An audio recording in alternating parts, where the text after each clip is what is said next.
Selamat datang dalam acara webinar Peluang dan Tantangan Rekonstruksi Hutang Perusahaan dalam rangka melanjutkan usaha dan menghindari kepailitan sebagai nilai tambah bagi ekonomi nasional. Saya dengan Reti yang akan memandu jalannya acara pada siang hari ini hingga sore nanti.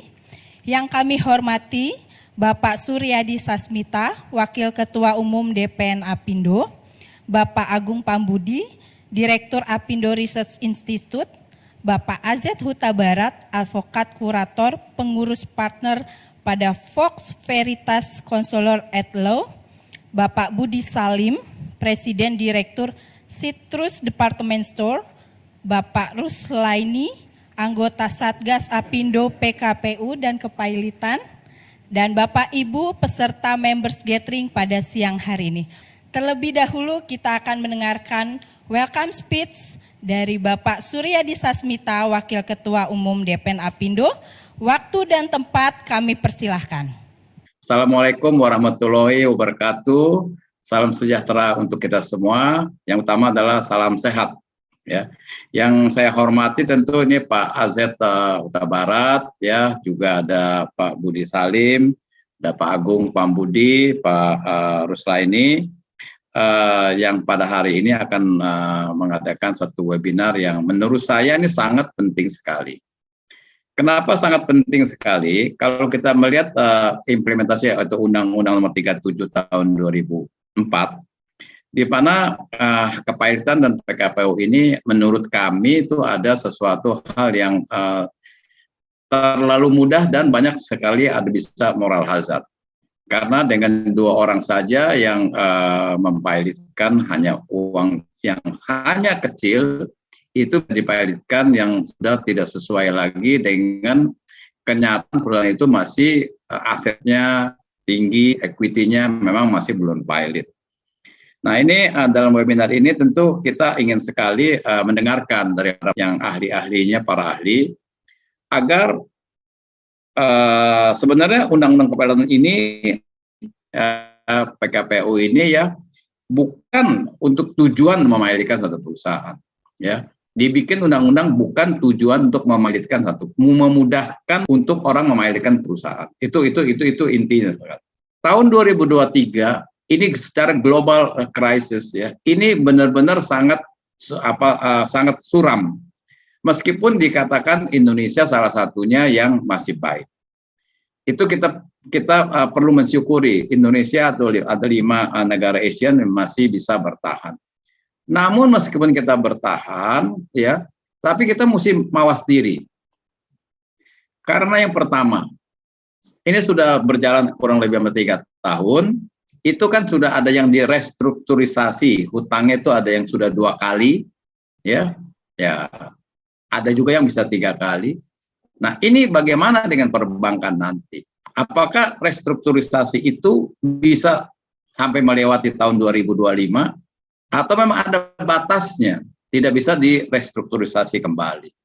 Nah, ini pun akan menjadi satu masalah besar tentang kepailitan. Nah, oleh sebab itu, pada hari ini kita ingin mendengarkan tentang bagaimana secara pengetahuan mengenai mekanisme teknis, ya, yang mestinya kita pahami.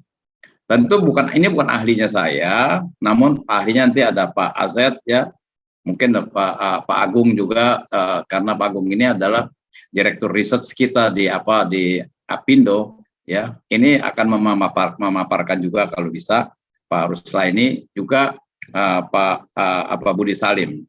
Semoga webinar ini ya mengandung arti, dan kalau bisa webinar ini pun ya hasilnya dapat didengar oleh pemerintah, agar kalau bisa saya juga mengusulkan undang-undang kepailitan ini untuk bisa disesuaikan kembali, dirubah, sesuaikan dengan lebih tidak menakutkan para pengusaha. Jujur para pengusaha kadang-kadang ngeri, ya, kalau hanya tinggal 2-3 orang yang bisa memailitkan. Itu jujur, ini sejujurnya saya katakan demikian. Saya rasa demikian, Bapak Ibu sekalian, saya buka webinar ini dengan mengucapkan syukur. Sekian, terima kasih. Wassalamualaikum warahmatullahi wabarakatuh. Waalaikumsalam warahmatullahi wabarakatuh. Terima kasih Bapak atas welcome speech yang telah disampaikan. Sehat selalu Bapak. Baik, kita akan masuk pada rangkaian acara inti pada siang hari ini mengenai peluang dan tantangan restrukturisasi hutang perusahaan dalam rangka melanjutkan usaha dan menghindari kepailitan sebagai nilai tambah bagi ekonomi nasional, yang akan dimoderatori oleh Bapak P. Agung Pambudi, Direktur Research Institut Apindo. Tanpa berlama-lama lagi, kita sambut Bapak Agung Pambudi. Kepada Bapak Agung Pambudi, kami persilahkan waktu dan tempatnya, Pak. Ya, makasih Mbak Reti. Bapak Ibu sekalian, selamat sore. Assalamualaikum warahmatullahi wabarakatuh. Salam sejahtera untuk kita semua. Pertama, terima kasih banyak atas kehadiran Bapak-Bapak dan Ibu narasumber, serta tentu kehadiran dari Bapak Ibu sekalian di acara diskusi ini, baik yang saat ini hadir langsung di acara kita ini secara offline, saya lihat ada beberapa yang hadir di sini, maupun Bapak Ibu yang hadir di melalui Zoom. Jadi saya rasa kalau dari judul tadi sudah sampaikan, in prinsip kan kita saat ini hendak membicarakan tentang hal-hal terkait dengan Undang-Undang Kepailitan dan PKPU dengan segala seluk-beluknya nanti. Dan tadi di pengantar yang sudah disampaikan oleh Pak Wakil Ketua DPN Apindo, Bapak Suryadi Sasmita, menjadi jelas kurang lebih alasan mengapa kita mengadakan forum ini, gitu ya. Pak Budi Salim, beliau selain saat ini juga berkecimpung di bidang hukum itu sendiri terkait dengan kepailitan dan PKPU, ditambahkan bahwa beliau juga berasal dari praktisi bisnis, gitu. Praktisi bisnis cukup panjang pengalaman beliau di praktisi bisnis, artinya memahami, mengalami langsung persoalan-persoalan terkait bisnis dan segala seluk-beluknya, serta beberapa kesulitan-kesulitan ketika berhadapan dengan terkait dengan kepailitan dan PKPU ini, plus pengalaman sendiri sebagai praktisi di hukum yang terkait dengan isu yang sedang kita bicarakan ini. Nanti lebih lanjut kita akan mendengarkan bagaimana paparan dari para narasumber kita ini. Sekalian titip gitu Pak, titip bisa di-highlight juga ketika perusahaan-perusahaan mengalami dipilotkan, lantas apa yang harus dilakukan begitu. Nah, tadi sebenarnya sebagian juga sudah disampaikan oleh Pak Aser, tapi barangkali mungkin Pak Budi juga bisa highlight di situ. Gitu. Terima kasih. Baik, terima kasih. Testing, apakah suara saya jelas? Saya izin memakai podium karena kalau saya sedang duduk, pita suara saya itu entah kenapa jadi mengeluarkan suara yang kurang jelas. Ya. Saya tahu sebagai sesama pengusaha, 3 tahun terakhir ini kita pasti banyak mengalami pergumulan. Dari sejak Maret 2020 pandemi, sebagai pengusaha saya merasakan bagaimana turunnya omset sampai 80% di bulan Maret 2020. Tahun ini kita baru bisa bernafas lega. Ternyata perang Ukraina yang menyebabkan bensin naik banyak. Sehingga akhirnya apa? Karyawan kita sekarang mulai menjerit. Mereka minta naik gaji. Dan kita sebagai pengusaha yang tiap tahun pasti akan mengalami pergumulan dalam kenaikan gaji. Apalagi tahun ini, tahun yang BBM-nya naik begitu besar. Ya, jadi kita untuk tahun depan kita mengalami cercaan lagi karena masalah gaji. Belum lagi kenaikan suku bunga yang terjadi. Belum naik saja banyak orang yang susah untuk membayar cicilan utang. Iya kan? Jadi setelah itu kita dengar banyak pengusaha yang dimelakukan pilot meningkat pesat seperti yang tadi sudah disampaikan oleh Bu Nini, Pak Azet. Bagaimana sekarang kita posisi sebagai pengusaha kalau begitu? Selama 10 tahun ini saya mempelajari ilmu hukum, termasuk hukum kepilotan. Saya mendapati bahwa hukum kepilotan di sini kurang lebihnya, kelemahan-kelebihannya ada manfaatnya sebagai pengusaha untuk pengusaha yang bisa kita manfaatkan. Ada manfaatnya. Assalamualaikum warahmatullahi wabarakatuh. Shalom, Om Swastiastu, Namo Buddhaya, salam kebajikan. Seperti yang tadi saya paparkan bahwa hukum kepilotan di Indonesia ada manfaatnya untuk pengusaha yang beretikat baik. Untuk para kreditor, hukum ini bermanfaat untuk para kreditor yang memiliki daya tawar lemah. Dibandingkan dengan kreditor yang memiliki backing, debt collector, dan yang lain-lain, kreditor yang memiliki daya tawar lemah ini memiliki kesempatan yang sama untuk mendapatkan pembayaran hutang-hutangnya.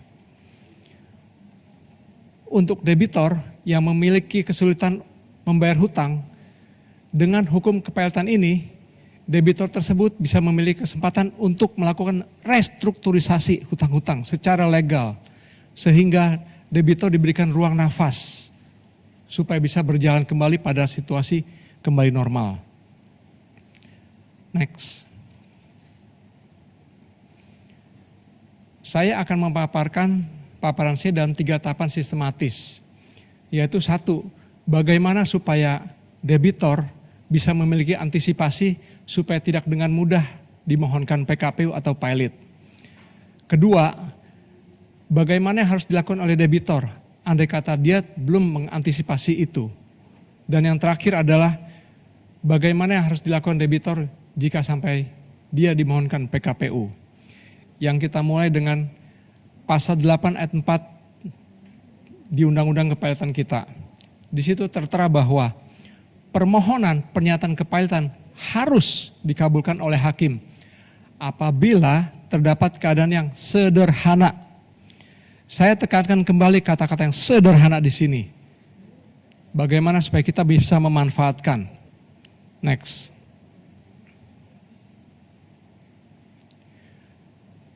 Dalam slide ini kita lihat bahwa dalam perjanjian jual beli atau akad kredit kita dengan bank, ini sangat biasa kita lihat bahwa tertera tanggal berapa kita harus membayar berapa.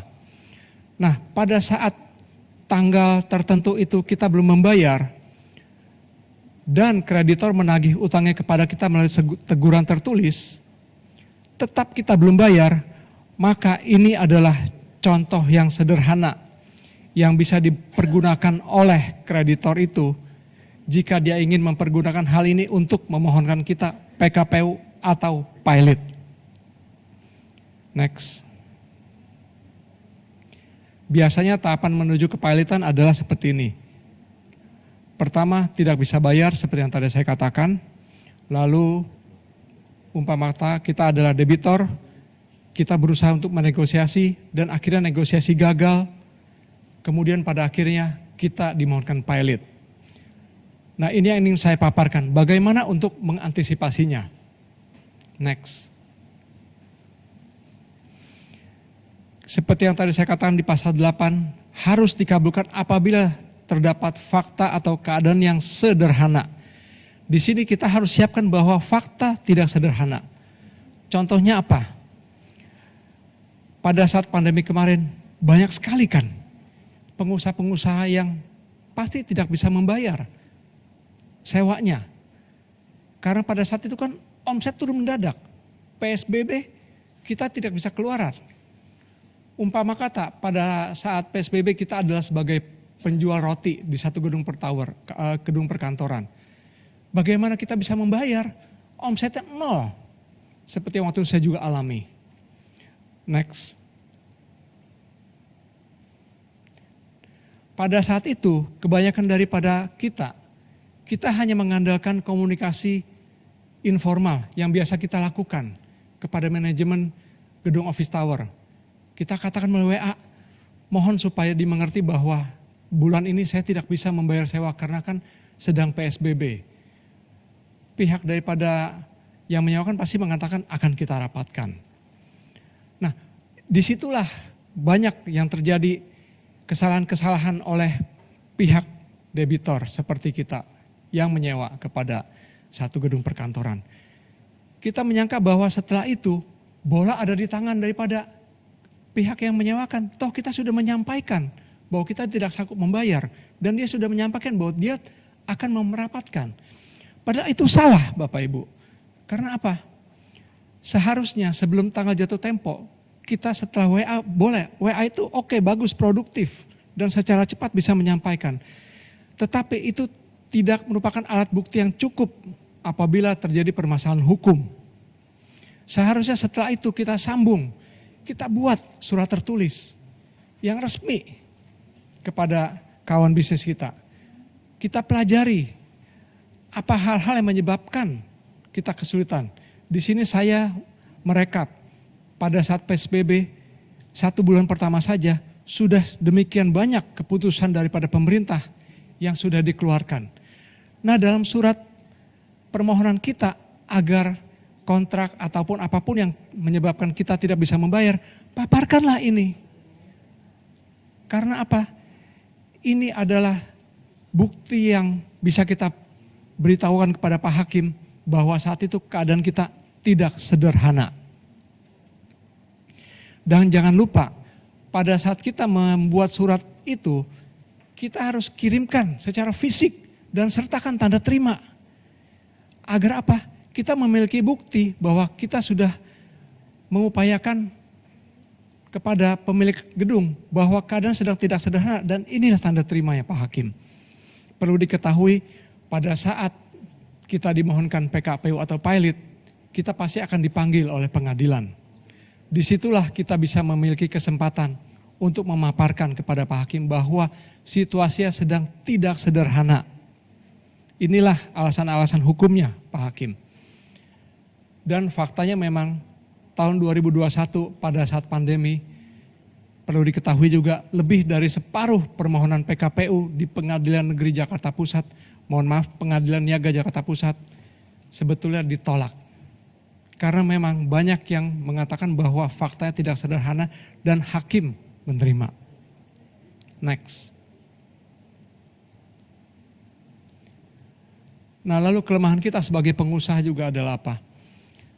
Kita seringkali mengandalkan relasi komunikasi yang informal dengan lawan bisnis kita. Tetapi pada saat itu, andai kata negosiasi kita itu berhasil, kita lupa untuk memfollow up. Padahal sebetulnya setelah kita mendapatkan apa yang kita mau dealnya, kita harus follow up sampai terjadi adendum terhadap kontrak yang sudah kita buat.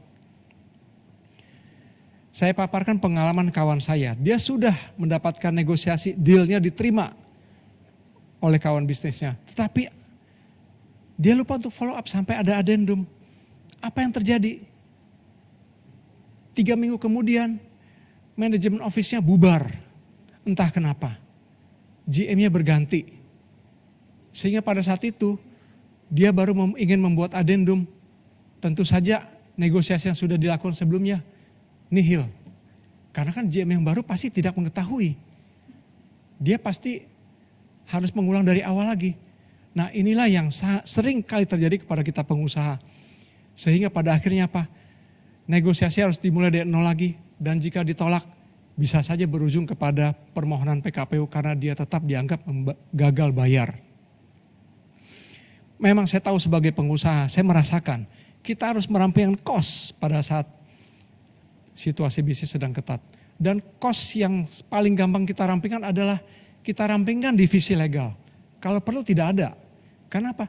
Kita sebagai pengusaha yang bertikat baik, kita pasti tidak mau bermasalah secara hukum kan. Jadi kita berpikir masalah legal ini mungkin bisa kita sambi. Karena mengecek kontrak hanya 5 tahun sekali kok. Tapi padahal ini bisa membawa kita kepada kelalaian, kelengahan. Karena kenapa? Kita sudah membiasakan diri, semua staf kita harus bekerja keras. sampai mereka tidak ada waktu lagi, sehingga permasalahan hukum ini harus kita sambi dan kita akhirnya kita lalai untuk membuat adendum. Padahal ini sangat vital jika terjadi satu hal yang secara hukum yang pada akhirnya yang dipakai adalah kontrak awal yang sudah kita setujui bersama. Next. Nah, pada sesi sebelumnya saya sudah paparkan bagaimana supaya kita bisa mengantisipasi dengan membuktikan bahwa fakta sedang tidak sederhana sehingga hakim bisa menolak permohonan PKPU atau pilot atas diri kita. Sekarang saya akan paparkan seperti apa bukti sederhana sih. Beberapa tahun ini banyak pekerja yang memohonkan pilot terhadap perusahaannya. Loh, kenapa bisa begitu? Ini fakta. Berawal dari sengketa antara pekerja dan pengusaha. Pekerja tersebut meminta pesangon kepada pengusaha, umpama kata 2 kali PMTK. Pengusaha yang pada saat itu sedang bleeding hanya sanggup 1 kali PMTK. Dan akhirnya apa? Pekerja tersebut membawa sengketa ini ke pengadilan hubungan industrial yang akhirnya dimenangkan oleh pekerja. Pengusaha tidak terima, mengupayakan hukum kasasi dan pengusaha dikalahkan. Tidak terima juga bawa upaya hukum PK ke Mahkamah Agung. Tetap pengusaha diwajibkan untuk membayar pesangon yang diputuskan oleh pengadilan hubungan industrial. Entah kenapa perusahaan tersebut tetap tidak membayar. Mungkin memang cash flow-nya bleeding. Mungkin juga pengusaha tersebut juga mangkel karena saya udah bayar dia dengan baik selama 10 tahun. Kenapa dia tidak mengerti saya? Sampai pada akhirnya pekerja tersebut meminta pengadilan negeri untuk membuat surat teguran, unmanning. Tetap perusahaan tidak melakukannya. Nah, saya sampaikan, jika sampai surat unmanning itu sampai kepada kita beserta keputusan pengadilan yang berkekuatan hukum tetap, itu adalah bukti yang sederhana yang dimaksudkan dengan pasal 8 ayat 4 tadi. Yang jika pekerja tersebut mengenal kreditor kedua, dia bisa memohonkan pengusaha tersebut pilot dan itulah yang sudah terjadi. Saya tidak mengerti apakah pengusaha itu tidak memakai lawyer. Tetapi logika kita, kalau dia sudah bisa memohonkan upaya hukum ke kasasi, pasti ada lawyernya kan. Apakah lawyer tersebut tidak memiliki pengetahuan tentang undang-undang kepailitan? Saya tidak mengerti, tapi ini harus kita pahami bahwa semua teguran unmanning itu adalah bukti yang sederhana yang bisa dijadikan oleh kreditor memohonkan kita kepailitan, termasuk pekerja kita. Next. Sekarang saya paparkan bagaimana kalau kita belum melakukan upaya antisipasi. Jadi kita belum memiliki persiapan bahwa fakta yang kita hadapi itu tidak sederhana. Dan bahkan pada saat itu kita dimohonkan pilot oleh kreditor kita. Tadi sudah dipaparkan bahwa setiap permohonan pilot terhadap kita itu bisa kita tangkis dengan permohonan PKPU oleh kita sendiri. Undang-undang kepailitan memang mengutamakan supaya pengusaha jangan mudah dipilotkan. Sehingga jika ada permohonan kepailitan terhadap kita dan kita tangkis dengan permohonan PKPU oleh kita terhadap diri kita sendiri, maka yang harus diperiksa oleh pengadilan adalah permohonan PKPU. Permohonan kepailitannya dikesampingkan. Nah, sekarang bagaimana perbedaan antara permohonan PKPU oleh kita dibandingkan dengan permohonan PKPU oleh kreditor? Sangat kontras bedanya. Pada saat kita memohonkan PKPU atau siapapun yang memohonkan PKPU, dalam surat permohonannya itu akan tercantum pengurus siapa yang akan dipakai untuk bisa mendampingi debitor dan kreditor dalam membuat proposal perdamaian. Nah, ini analoginya sama seperti andai kata kita sakit jantung. Kita pasti akan bertanya kepada teman-teman kan, dokter jantung siapa yang betul-betul memiliki tingkat keberhasilan untuk menyembuhkan pasiennya. kita tahu siapa, kita akan kejar dokter itu untuk bisa mengobati kita. Iya kan? Nah ini sama, jika kita yang memohonkan PKPU terhadap diri kita pasti akan meminta lawyer kita. Carilah pengurus yang sudah berpengalaman dalam menggolkan proposal perdamaian. Agar apa? Agar restrukturisasi kita diterima oleh para kreditor. Nah, kalau kreditor yang memohonkan PKPU atas diri kita, pasti itu kan situasi kreditor sedang panas. Dia nggak mungkin memikirkan pengurus mana yang bisa menggolkan proposal perdamaian. Dia hanya memikirkan bagaimana hutang saya dibayar, titik. Nah, itulah perbedaannya. Jadi kita harus memakai lawyer yang mengerti undang-undang kepailitan juga, yang bisa mencarikan kita pengurus yang berpengalaman dalam menggolkan proposal perdamaian dalam masalah PKPU ini. Next. Nah, tadi saya paparkan keuntungan jika kita yang memohonkan PKPU. Tetapi bagaimana jika ternyata yang memohonkan PKPU adalah kreditor? Bukankah tadi seperti yang saya katakan, dia tidak akan peduli pengurus siapa. Tapi yang hanya dia pedulikan adalah bagaimana hutangnya dibayar. Jadi jangan terlalu panik juga, karena dalam undang-undang kepailitan ini, pengurus siapapun pemohonnya itu diharuskan memiliki independen. Dan dia tidak boleh memiliki benturan kepentingan antara debitur dan debitor. Jika dia menyalahgunakan hal itu bisa dimohonkan untuk diganti oleh kreditornya. Bahkan pengurus itu bertanggung jawab secara pidana.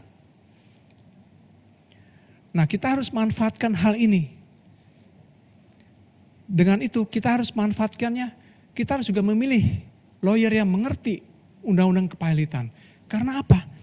Dalam PKPU ini, umur kita itu sebetulnya hanya tinggal 45 hari.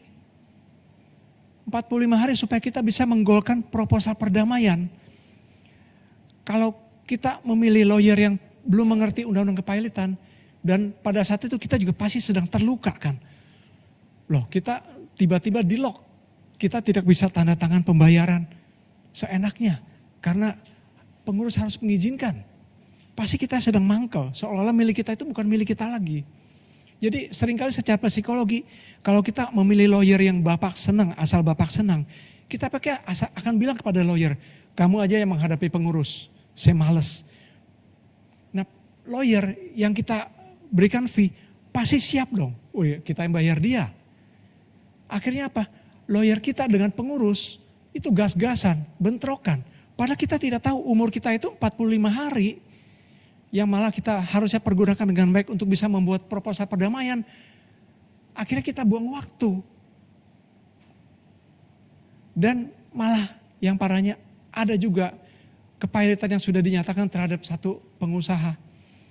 Lawyernya bisa berkata kepada media bahwa kliennya ini belum dipilotkan karena sedang upaya hukum ke Mahkamah Agung. Nah ini salah. Karena apa? Seperti yang tadi sudah disampaikan oleh Bu Ruslaini, Pak Asep. Undang-undang kepailitan ini berlaku putusan serta-merta yang memungkinkan kurator bisa bekerja walaupun ada upaya hukum. Kecuali Mahkamah Agung sudah mengeluarkan keputusan bahwa kepailitan ini dibatalkan. Baru setelahnya kembali. Next. Terakhir, pada saat kita dimohonkan PKPU tadi, ya pada saat kita sudah memilih lawyer yang mengerti hukum kepailitan, kita harus terbuka terhadap pengurus. Banyak sekali kasus yang terjadi, seperti yang tadi saya katakan, debitor sangat tertutup terhadap pengurus. Pengurus minta dokumen apa? Dia menghindar. Padahal waktu kan 45 hari. Memang waktu 45 hari PKPU ini bisa diperpanjang sampai 270 hari. Tetapi itu pun harus dengan persetujuan kreditor. Dan harus disahkan oleh hakim pengawas. Nah jika 45 hari ini kita tidak pergunakan dengan baik. Dalam arti kata kita harus terbuka dengan pengurus. Agar apa? Agar pengurus itu bisa membantu kita dalam membuat proposal perdamaian. Di situ 45 hari itu kreditor akan membaca apakah kita serius membuat proposal perdamaian. Kalau kita tidak serius, bagaimana kita bisa meminta hakim untuk memperpanjang PKPU kita. Keterbukaan dengan pengurus itu sangat vital dalam hal ini. Karena apa? Pengurus itu berhubungan langsung dengan hakim pengawas. Pada ruang sidang pun pengurus itu duduknya di samping hakim pengawas, semeja dengan hakim pengawas. Kreditor, kuasa hukum kreditor, kuasa hukum debitor duduknya di bawah, berbeda.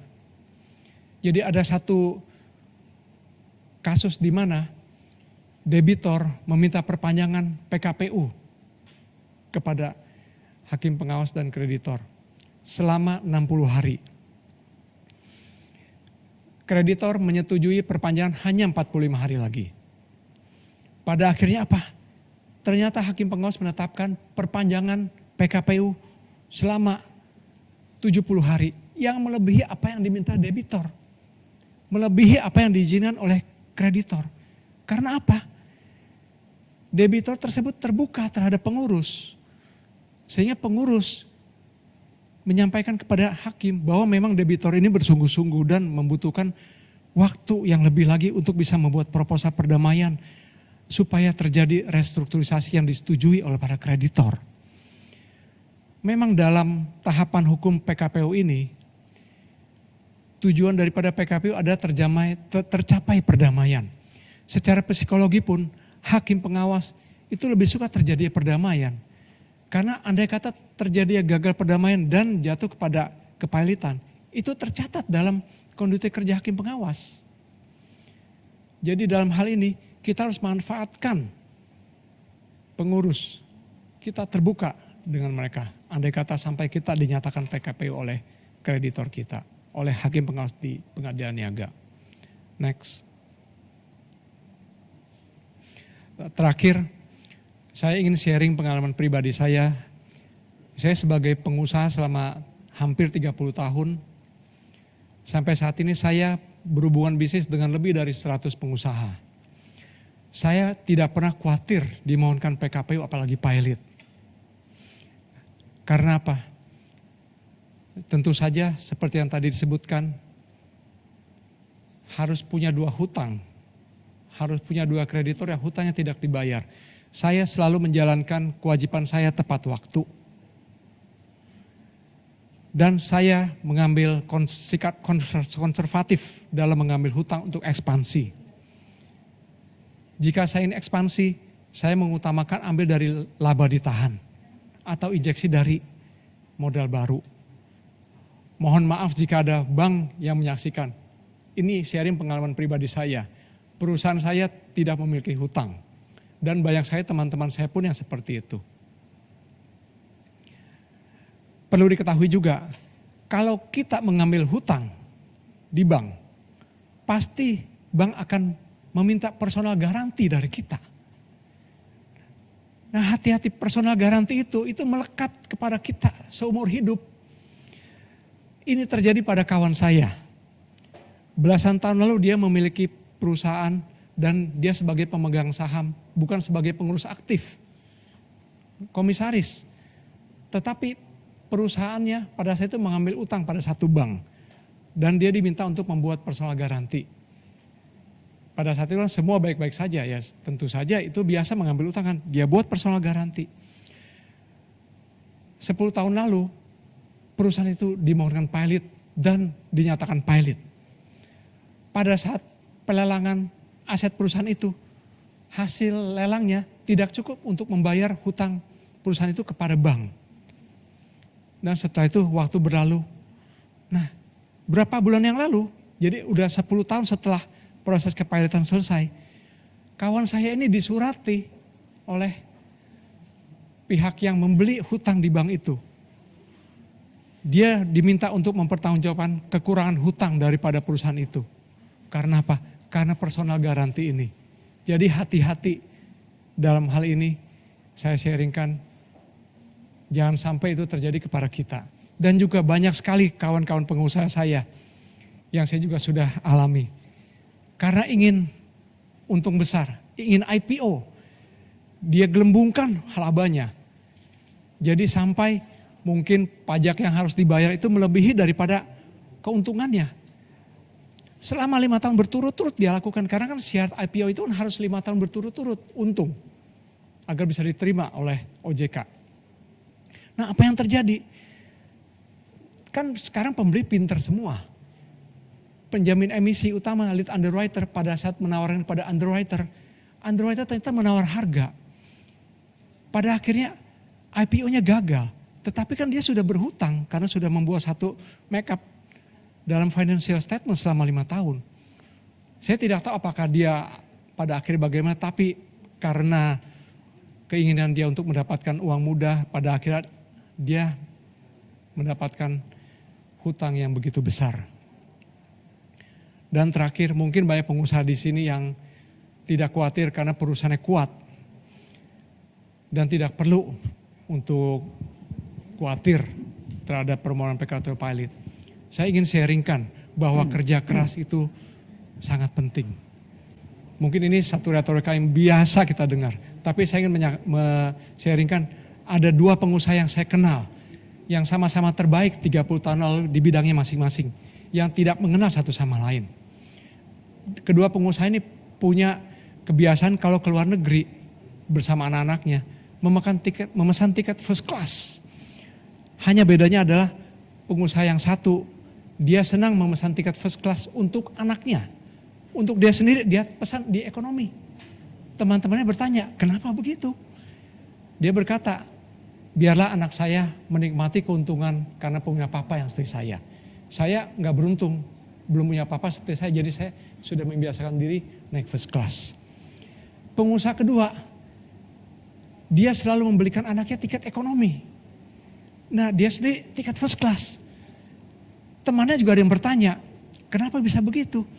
Oh, saya selalu bilang sama anak saya, kalau mau tiket first class seperti papa, kerja keras seperti papa, beli tiket first class dengan keringat sendiri. Saya sudah kerja keras, saya sudah berhak. Nah, apa yang terjadi? Ini benar-benar terjadi ya, saya bukan mengarang. Kedua pengusaha ini sama-sama meninggal mendadak. Tentu saja dalam waktu yang berlainan. Sama-sama meninggal karena jantung. Yang pertama yang suka membelikan anaknya tiket first class, sekarang perusahaan tersebut sudah kecil sekali. Dan anaknya bukan pemegang saham di perusahaan itu. Dan sudah entah kemana karena memang meninggalkan banyak hutang. Pengusaha kedua, perusahaannya tetap eksis di mana anaknya tetap menjadi pemegang saham perusahaan itu. Jadi saya harap kita mengerti bahwa kerja keras itu sangat perlu dan kita harus siapkan generasi kita dengan baik. Istilahnya the best generation conducting the best regeneration. Demikian paparan saya yang saya harapkan bisa menjadi pencerahan. Dan sehabis ini segala tanya jawab yang diajukan kepada saya akan serahkan kepada rekan saya Pak Ali Risa yang sudah jauh-jauh datang dan memiliki pengalaman dalam hukum kepilotan yang segudang. Wassalamualaikum warahmatullahi wabarakatuh. Om Santi, Santi, Santi Om. Tuhan memberkati. Waktu saya kembalikan kepada Pak Moderator. Ya, terima kasih Pak Budi. Saya mencatat ada banyak hal-hal yang sangat menarik. Dan tadi saya juga baru belajar dari Pak Budi Salim tadi bahwa syarat sederhana ternyata termasuk diantaranya dari sejumlah list yang banyak itu adalah keputusan pengadilan yang sifatnya inkrah itu juga bisa, misalnya di pengadilan hubungan industrial tadi yang sebagai salah satu contoh disampaikan itu merupakan satu hal yang baru buat saya. Kalau kita bicara tentang PKPU dan pilot, itu dalam hukum berlaku ada prinsip yang namanya lex specialis derogat lex generali. Artinya ketentuan khusus itu mengesampingkan ketentuan umum. Jadi undang-undang kepilotan ini dan PKPU ketika kita melihat persoalan ini saat di mana krisis jumlah registrasi perkaranya banyak, itu tidak saja dilihat karena kondisi keuangan untuk bisa dapat potensial pengembalian piutang daripada kreditur, tapi juga melihat bahwa undang-undang ini lebih efektif dipakai dalam ranah memaksa debitur menyelesaikan kewajibannya. Tapi jika itu terjadi, maka debitur tidak perlu untuk panas dingin. Saya bilang panas dingin karena saya tidak sedikit melihat debitur itu konflik di perkaranya berujung dalam hukum acara PKPU dan pilot. Tapi tekankan prinsip-prinsip di mana ada debt forgiveness, di mana hak daripada debitur untuk bisa diberi kesempatan memberikan kelonggaran untuk mendapatkan restrukturisasi, dan itu adalah kesempatan yang merupakan hak, di mana kesempatan itu harus dipakai semaksimal mungkin. Dan kembali lagi, oleh karena ini bisnis, maka tentu penekanannya lebih rasional daripada perasaan. Penekanan inilah yang kemudian kita pakai dalam ranah menyelesaikan persoalan-persoalan ini, agar akibat kepailitan, yang dihindari kan akibat kepailitan. Tadi saya menyebutkan ada hampir 40 pasal dari 20 sampai 60-an lebih. Itu tidak terjadi kepada kita dalam ranah kita menjalankan kegiatan usaha untuk terjadinya sebuah restrukturisasi dari debit kreditur kepada kita. Manfaatkanlah undang-undang ini dari perspektif itu. Demikian, terima kasih. Saya mohon izin berdiri ya. Jadi terima kasih Pak Moderator. Kalau kita lihat sebetulnya tujuan kita mengadakan acara ini kan bagaimana supaya pengusaha-pengusaha di Indonesia, khususnya di Apindo, itu terus bertahan. Ya kan, makanya kan Apindo mengadakan satu FGD, membuat surat-surat ke Kemenpolhukam bagaimana agar undang-undang kepailitan direvisi dan dimanfaatkan. Jadi sebetulnya itu kita kan harus berpikir bagaimana caranya supaya pengusaha ini ya sebisa mungkin jangan dipilotkan lah, atau jangan dimohonkan PKPU dan sejenisnya. Kalau kita lihat dari asal mulanya setiap permohonan PKPU ataupun kepailitan, ini kan sebetulnya kan berasal dari pengusaha juga yang sebagai kreditur memohonkan kepada pengusaha yang lain sebagai debitur, yang mana sebetulnya ini sama-sama pengusaha. Dan titik temunya adalah mungkin pengusaha ini sama-sama bernaung di bawah asosiasi pengusaha yang sama, misalkan Apindo. Jadi bagaimana saya usulkan, Apindo ini membuat satu call center. Jadi sebaiknya sebelum pengusaha ini saling memohonkan PKP atau pilot, biarlah dapat mengadukan kepada Apindo, sehingga Apindo dapat mendamaikan dulu sebelum maju ke ranah pengadilan niaga. Karena seperti yang tadi Pak Asep bilang, seringkali itu pengusaha itu mangkel kepada pengusaha yang nggak membayar hutangnya, karena diketemuin pun males. Jadi sombong bener nih orang. Padahal sebetulnya itu diselesaikan di meja ngopi, kita ngobrol baik-baik, kita terbuka. Seperti yang saya katakan, itu beres. Jadi saya mengusulkan agar forum ini ada hasil. Apindo buatlah call center, jadi yang bagaimana supaya caranya para pengusaha ini sebelum mereka berperkara di pengadilan niaga dipertemukan dulu secara baik-baik, sehingga pada akhirnya apa? Kan perkara akan menurun sendiri. Ya dengan harapan bisa berdamai sebelum akhirnya maju ke pengadilan niaga.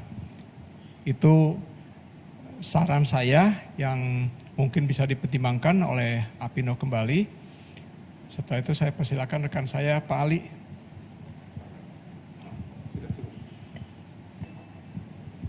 Baik, terima kasih Bapak Ibu sekalian. Selain tadi saya senang kadang-kadang Pak Budi menyampaikan beberapa diksi dalam bahasa saya gitu, mangkel gitu, jengkel gitu.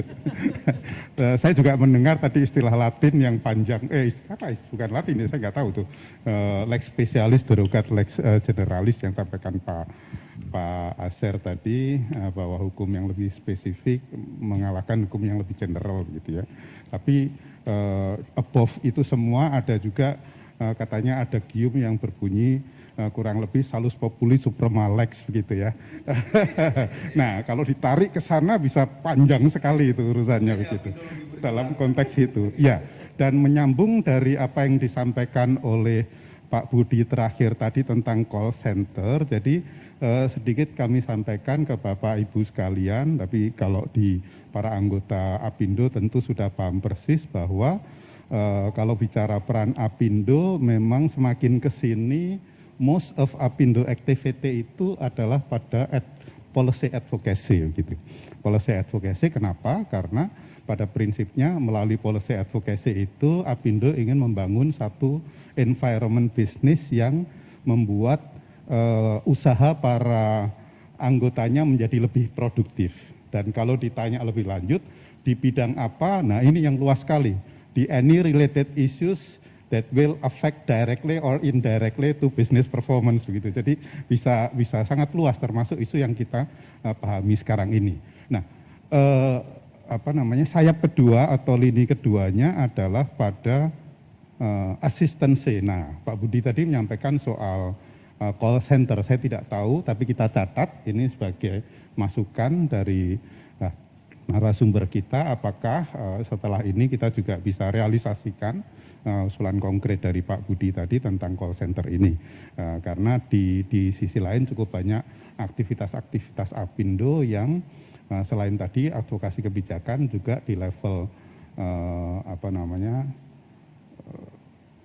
pragmatis begitu, ada pula asistensi gitu. Cuman memang lingkupnya beragam. Nah, apakah satu yang diusulkan ini akan bisa masuk ke sana atau tidak, tentu belum bisa dijawab pada saat ini.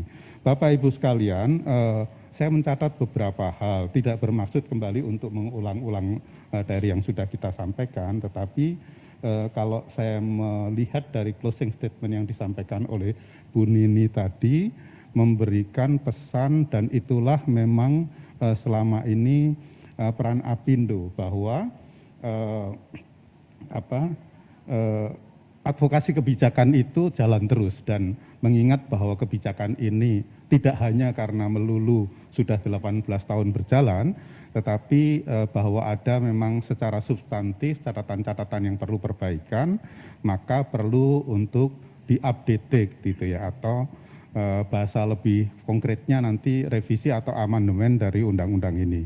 Dan kita lihat apakah tadi hasil FGD bahwa 2023 akan menjadi satu titik tolak untuk dibahas serius, benar terrealisasi ataukah terkalahkan dengan hiruk pikuk agenda politik menjelang tahun politik 2024, kita let's see gitu dan sambil berharap-harap cemas gitu berdoa.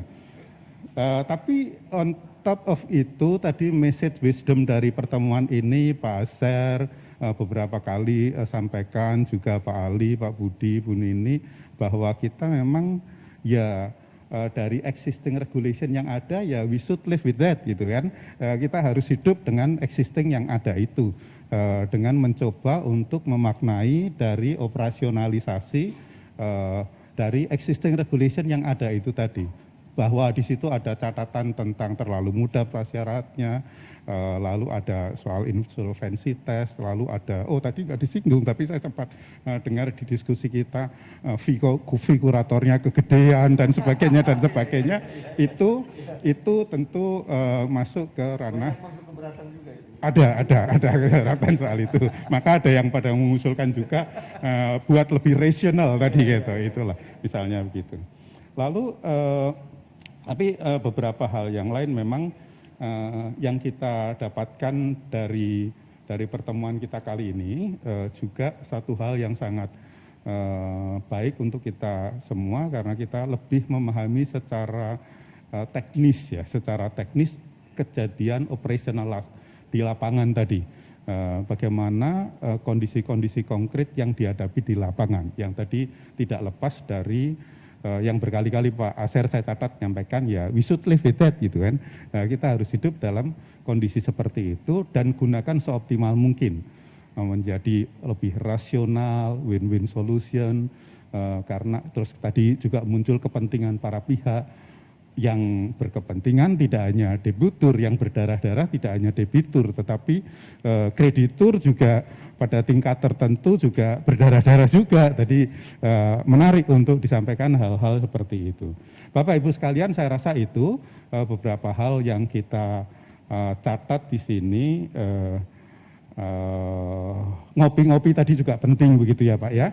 Jadi pendekatannya tidak sekedar formalitis begitu, tetapi pendekatan humanis itu ternyata cukup banyak menyelesaikan banyak persoalan begitu. mengatasi berbagai hal. Tak kenal maka tak sayang, kurang lebih diantaranya juga begitu barangkali ya. Business toh activity human yang artinya di situ tidak sekedar pasal per pasal tetapi pada human relation yang juga energinya quote unquote begitu bisa lebih besar daripada segala technicality gitu. Baik Bapak Ibu sekalian, saya rasa itu yang bisa saya sampaikan. Tentu beberapa materi yang ada tadi seizin narasumber kalau memungkinkan untuk bisa disampaikan juga kepada para partisipan. Kurang lebihnya saya mohon maaf. Wassalamualaikum warahmatullahi wabarakatuh.